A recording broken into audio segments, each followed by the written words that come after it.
Hi everyone, मैं Vishnudeo Tiwari, centre director आकाश institute आकाश Baiju Varanasi. NEET 2022 का result आ चुका है और हमारे बीच दो जेम्स जो वाराणसी के हैं, टॉप परफॉर्मर हैं, तनिष्का और आयुष, ये दोनों आपके बीच में हैं। हम इनसे कुछ डिस्कस करेंगे, कुछ स्ट्रेटेजी, कुछ अनौपचारिक बातें। तो सभी को पता है इस बार की सिटी टॉपर तनिष्का गुप्ता है और तनिष्का नाम इतना कॉमन है साहब। AIR फर्स्ट भी तनिष्का, जे एडवांस में गर्ल्स टॉपर भी तनिष्का और बनारस की टॉपर भी तनिष्का। तो एक बार मैं इन सभी को इंट्रोड्यूस करूंगा। तनिष्का के 700 मार्क्स हैं 720 में नीट में और ऑल इंडिया रैंक 83 है और ये वाराणसी के साथ साथ ईस्टर्न यूपी के टॉपर है। सनबीम वरुणा इनका स्कूल रहा है। ठीक हमारे साथ आयुष हैं। आयुष के 695 मार्क्स हैं आउट ऑफ 720 और ऑल इंडिया रैंक 143 है। वाराणसी के सेकंड टॉपर ये हैं। तो लगातार ये तनिष्का फर्स्ट टॉपर और आयुष सेकंड। तो सबसे पहले मैं इनको कॉन्ग्रेचुलेट्स बोलता हूँ। Congratulates Tanishka and Ayush. अब हम ये हमारे साथ 2 साल की इनकी जर्नी रही है। 2 ईयर क्लासरूम प्रोग्राम्स के स्टूडेंट रहे हैं।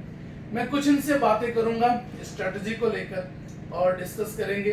सबसे पहले तनिष्का ये बताओ कि 2 साल बहुत टफ होते हैं, बीच में कोविड भी था, लॉकडाउन था, ऑनलाइन ऑफलाइन, क्या स्ट्रेटजी रही आपकी? या आपका रैंक और आपके अचीवमेंट्स तो पूरे शहर को पता है, मतलब आपने पढ़ाई को लेकर क्या स्पेसिफिक स्ट्रेटजी आपकी रही? नीट को लेकर क्या मैसेज है आपका एजुकेशनल पॉइंट ऑफ व्यू से अपनी पढ़ाई को लेकर? मैंने तो बस अपने टीचर्स को फॉलो किया, जो भी आप लोग सर लोग बोलते रहते थे, मतलब NCERT पढ़ना, कोचिंग की नोट्स पढ़ना और प्रीवियस ईयर क्वेश्चन, और सिर्फ मतलब जो भी आकाश में दिया गया था वो I think more than sufficient था। मैं तो मोस्टली सर लोग की नोट्स ही पढ़ती थी और वो मुझे मोर देन सफिशिएंट लगा। आपके फिजिक्स में 180 आउट ऑफ 180 मार्क्स है। लोग को फिजिक्स से डर लगता है, तो ऐसा जैसे फिजिक्स की अगर बात करें तो लगभग कुछ बच्चे SC वर्मा या कुछ एडिशनल बुक पढ़ना चाहते हैं। नीट जब पिछले 3 सालों से काफी आसान हो रहा है, paper two the point relevant NCERT पर बेस्ड है, तो आपको क्या लगता है कि क्योंकि आपका परफेक्ट स्कोर है 180 आउट ऑफ 180, तो फिजिक्स के लिए स्पेशली आप क्या कहना चाहेंगे, क्या मैसेज आप? आई थिंक मुझे तो लगता है कि जितना मुझे आकाश में पढ़ाया गया था वो मोर देन सफिशिएंट था। मैं भी स्टार्टिंग में HC वर्मा, DC पांडे ये सब लगाती थी, बट जब मैंने अपने फिजिक्स आनंद सर से पूछा था कि क्या क्या करने की ज़रूरत है, तो उन्होंने कहा था उनकी कॉपी और कोचिंग में जो भी मॉड्यूल्स मिलती हैं उसके अलावा कुछ भी ज़रूरत नहीं है। और ऑनेस्टली वो मोर देन सफिशिएंट था, सब कुछ कवर हो गया था उससे।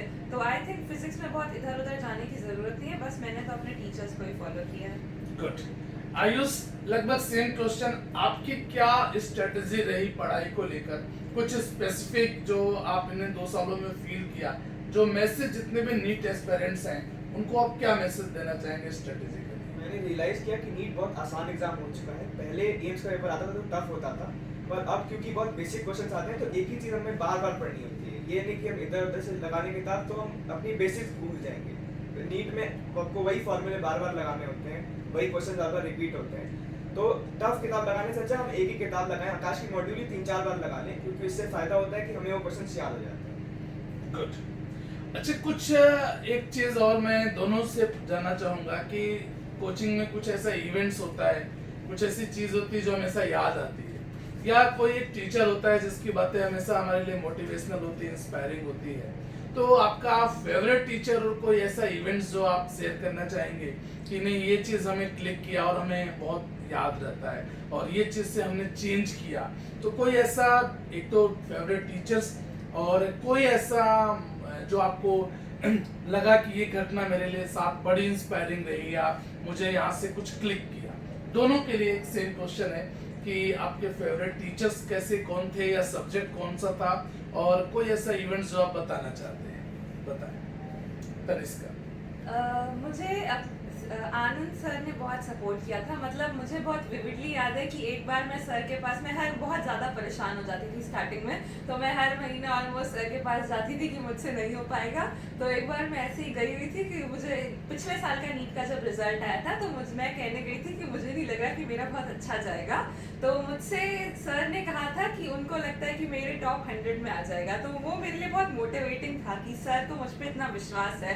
तो आई थिंक यही मेरे लिए बहुत ही मोटिवेटिंग स्टोरी थी। और हाँ, in general Anand Pandey sir ने मुझे बहुत सपोर्ट किया है, तो I would like to thank. मैं एक्सप्लेन करूं तो आनंद पांडे सर, जिनको P1 के नाम से बनारस में सभी बच्चे जानते हैं, ये आकाश इंस्टीट्यूट वाराणसी सेंटर के सेंटर डायरेक्टर हैं, मेरे बहुत अच्छे फ्रेंड और पार्टनर हैं। और फिजिक्स के लिए, जैसे हम बोले, फिजिक्स का जो डर होता है, अगर सर के नोट्स पढ़ लेते हैं तो ये डर नहीं रहता है। और ये हर बच्चों के लिए एक बड़ी, जैसे फिजिक्स एक उनकी कमजोर कड़ी होती है, तो फिजिक्स से अगर हम फील करते हैं तो सर के नोट्स और सर को हर समय मैं तो देखता हूँ, वो कितने भी बच्चे क्वेश्चन पूछ ले, कभी उनको मैंने स्ट्रेस में नहीं देखा, बड़े प्यार से कूल से होके वो जवाब देते हैं, रिस्पॉन्ड करते हैं। आयुष, आप बताओ। मुझे भी आनंद सर की कहानी याद है। मुझे याद है, मैं लास्ट ईयर बहुत वो हो गया था कि एसी एक चैप्टर है, अल्टरनेटिव करंट। तो मेरे इंजीनियर्स जो दोस्त तैयारी कर रहे थे जेई की, उन्होंने कहा कि ये बहुत टफ चैप्टर होता है, ये लगेगा नहीं। तो मैंने भी कुछ 2-3 क्वेश्चन लगाए तो मुझसे लगे नहीं। तो मैं सर जाके कह देते कि ये चैप्टर तो मुझसे नहीं होगा, नीट में से कितने सवाल आते हैं बता दीजिए, उतना छोड़ दूंगा मैं। तो फिर सर ने मुझे कहा कि ऐसा तो कुछ हो ही नहीं सकता। तो उन्होंने कहा कि रोज तुम्हें जहाँ से जो भी क्वेश्चन मिले तुम अपनी कॉपी में लिखो और मुझसे आके पूछो, मैं तुम्हारे क्वेश्चन सॉल्व करूंगा, जब तक तुम्हें ऐसा ना हो जाए कि तुम उस चैप्टर के सारे क्वेश्चन आते हो। तो वो इवन सर लगातार मेरे पीछे पड़े, नहीं इस चैप्टर को अपना स्ट्रॉन्गेस्ट बना दूंगा। और अभी एसी का मेरा सारे डाउट्स उन्होंने क्लियर कर दिए थे। तो ये बहुत ही इंस्पायरिंग मोमेंट था मेरे लिए कि कुछ भी ऐसा टफ नहीं। सबसे बड़ी चीज कि हमें पता लगा कि ये हमें नहीं आता, हमने स्ट्रेटेजिकली उस पर वर्क किया और वो फिर हमारा सबसे स्ट्रांग हो गया। इसे कहते हैं कि स्ट्रेटेजिकली हम अपनी चीजों को ओवरकम करते हैं। अब लास्ट एक मैसेज कि जितने भी नीट एस्पायरेंट्स हैं, जितने भी स्टूडेंट्स हैं, 11th में हैं, 12th में हैं, आप लोगों ने इन 2 सालों की पढ़ाई करके एक अच्छा अचीवमेंट किया है। इससे पहले भी वाराणसी सेंटर से टॉपर्स रहे और सारी चीजें रही हैं, टॉप 10 में, टॉप 5 में, टॉप 3 में भी रैंक आई है। तो आपको कभी प्रेशर फील हुआ कि साहब हमें इस तरह से करना है और ये चीजें हैं, या कोई एक जो स्टूडेंट्स है जो आपके लिए लगा कि नहीं ये परफॉर्मेंस है और हम इनको देख रहे हैं और फील कर रहे हैं तो हमें इनके जैसा करना है, तो ऐसा कोई अगर है तो बताओ तनिष्का। जब मैं कोचिंग में जिस साल एनरोल हुई थी, उसी साल अक्षत भैया की ऑल इंडिया रैंक 3 आई थी। तो जब से हम लोग स्टार्ट किए तब से उन्हीं का नाम सुनते आ रहे हैं। तो हाँ, उन्हीं को देख के लगता था कि हाँ, इनकी तरह हम लोग को भी करना है। Good performance. आयुष, आपके लिए, चूंकि मुझे तो लग रहा है अक्षत आपके स्कूल के ही हैं, डीपीएस वाराणसी के, तो आपको क्या अक्षत से या अनस से, चूंकि अनस की भी परफॉर्मेंस लास्ट ईयर 165 उसके रैंक्स थी और 700 नंबर पे 165 रैंक थी, इस बार आपकी 695 पे 143 रैंक है। तो अक्षत या अनस से या कोई भी इससे पहले कोई सीनियर जिससे लगा कि नहीं ये चीजें होती हैं? मैं तो अक्षत भैया से काफी बचपन में इंस्पायर थे, क्योंकि मुझे याद है वो मेरे स्कूल में थे और उनका हमेशा अच्छा रैंक आता था। और केपीवाई में जब वो ऑल इंडिया रैंक 1 ले आए थे तो हमारे स्कूल में बहुत बड़ी अनाउंसमेंट हुई थी। तो तभी से मेरा दिमाग में था कि नहीं, अक्षत कौशिक भैया जैसा करना है। प्लस हमारे स्कूल से 3 सिलेक्शन हो चुके थे, अमन तिलक भैया, आर्यन राज भैया और अक्षत भैया। तो वो एक मन में था कि नहीं, इनके जैसी मेहनत करके इनके जैसा बनने का एक वो आइडियल सेट कर लिया था हमें, और इसीलिए फिर मैं 11th में फिर मैंने कंटिन्यू कर लिया। बहुत बढ़िया।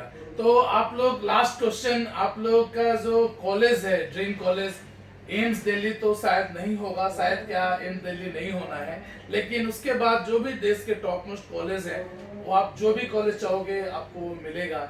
तो मोस्ट प्रोबेबली आप लोग दिल्ली के कॉलेज लेना चाहेंगे, ऐसा जैसे मुझे लग रहा है। ठीक है, तो मेरी तरफ से ढेर सारी शुभकामनाएं, बेस्ट विशेस हैं आप लोगों को। Thank you very much.